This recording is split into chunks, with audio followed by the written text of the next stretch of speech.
الرحمن الرحیم۔ السلام علیکم ورحمۃ اللہ وبرکاتہ۔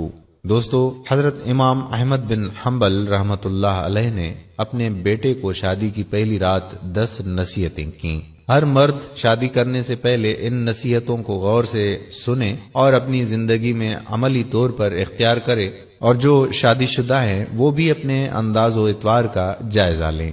امام صاحب رحمت اللہ علیہ نے فرمایا کہ میرے بیٹے، تم گھر کا سکون حاصل نہیں کر سکتے جب تک کہ اپنی بیوی کے معاملے میں ان 10 عادتوں کو نہ اپنا لو، لہذا ان کو غور سے سنو اور عمل کا ارادہ کرو۔ عورتیں تمہاری توجہ چاہتی ہیں اور چاہتی ہیں کہ تم ان سے واضح الفاظ میں محبت کا اظہار کرتے رہو، لہذا وقتاً فوقتاً اپنی بیوی کو اپنی محبت کا احساس دلاتے رہو اور واضح الفاظ میں اس کو بتاؤ کہ وہ تمہارے لیے کس قدر اہم اور محبوب ہے اور اس کا وفادار ہے۔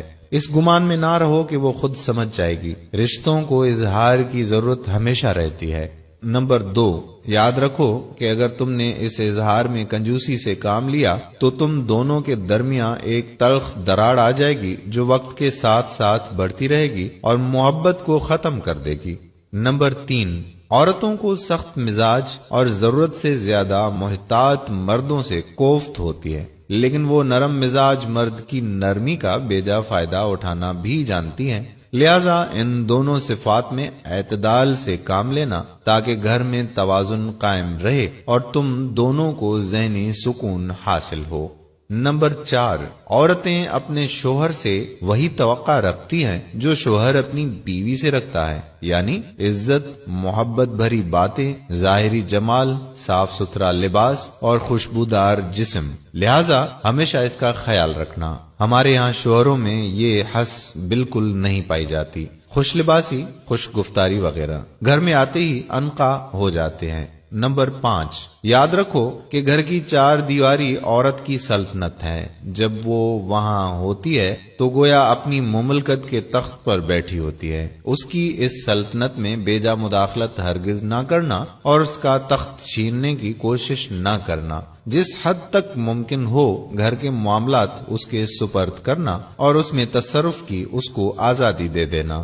نمبر 6، ہر بیوی اپنے شوہر سے محبت کرنا چاہتی ہے، لیکن یاد رکھو اس کے اپنے ماں باپ، بہن بھائی اور دیگر گھر والے بھی ہیں جن سے وہ لا تعلق نہیں ہو سکتی، اور نہ ہی اس سے ایسی توقع جائز ہے، لہذا کبھی بھی اپنے اور اس کے گھر والوں کے درمیان مقابلے کی صورت پیدا نہ ہونے دینا، کیونکہ اگر اس نے مجبوراً تمہاری خاطر اپنے گھر والوں کو چھوڑ بھی دیا تب بھی وہ بے چین رہے گی اور یہ بے چینی بالآخر تم سے اسے دور کر دے گی۔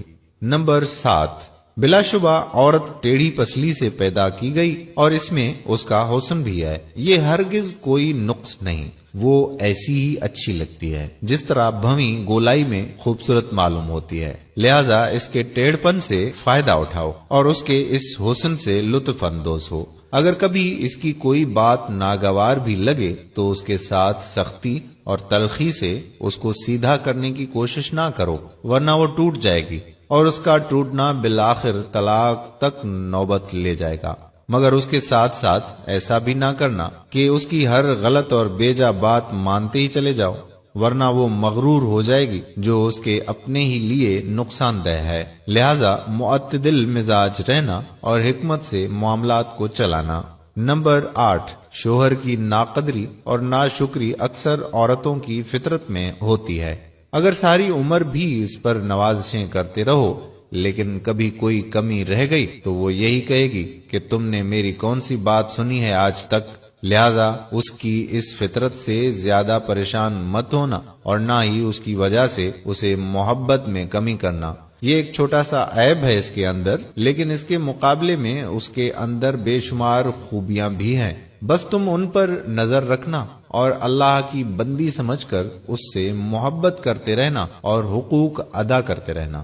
نمبر 9، ہر ایک عورت پر جسمانی کمزوری کے کچھ ایام آتے ہیں، ان ایام میں اللہ تعالیٰ نے بھی اس کو عبادت میں چھوٹ دی ہے، اس کی نمازیں معاف کر دی ہیں اور اس کو روزوں میں اس وقت تک تاخیر کی اجازت دی ہے جب تک وہ دوبارہ صحت یاب نہ ہو جائے۔ بس ان ایام میں تم اس کے ساتھ ویسے ہی مہربان رہنا جیسے اللہ تعالیٰ نے اس پر مہربانی کی ہے۔ جس طرح اللہ نے اس پر سے عبادات ہٹا لی، ویسے ہی تم بھی ان ایام میں اس کی کمزوری کا لحاظ رکھتے ہوئے اس کی ذمہ داریوں میں کمی کر دو، اس کے کام کاج میں مدد کرا دو اور اس کے لیے سہولت پیدا کرو۔ نمبر 10، آخر میں بس یہ یاد رکھو بیٹے کہ تمہاری بیوی تمہارے پاس ایک قیدی ہے جس کے بارے میں اللہ تعالیٰ تم سے سوال کرے گا۔ بس اس کے ساتھ انتہائی رحم و کرم کا معاملہ کرنا، اس کی گواہی سب سے پہلے اور معتبر گواہی ہوگی۔